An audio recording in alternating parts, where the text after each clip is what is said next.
I ask you to choose 10 words to describe 2017. Flood is probably one of them.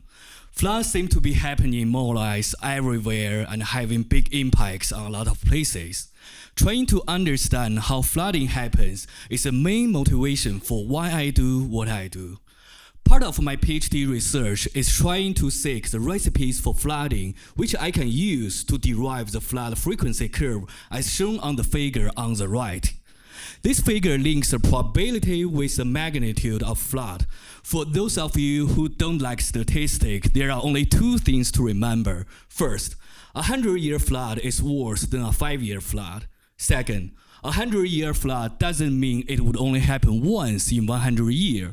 So, the first step to build up our flood recipe is to figure out what the ingredients are. Some people assume rainfall is the only factor causes flood, and their recipe doesn't turn out well.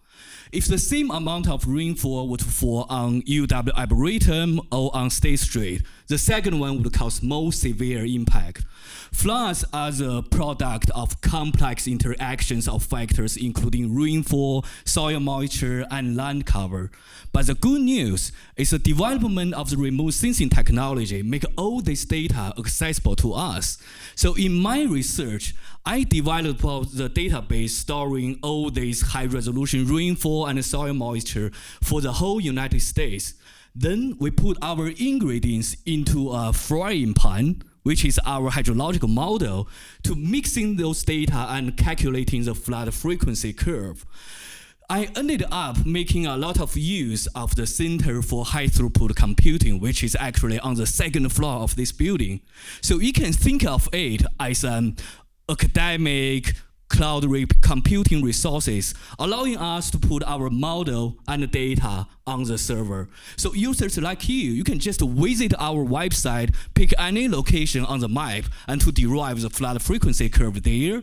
The simulated results will be sent back to the user as a Google Drive link to the data. In the future, we should expect more extreme flood will happen, unlike anything we have ever seen before in a changing climate. So ultimately, we need ways to better understand how these flood recipes might be changing over time. Thank you.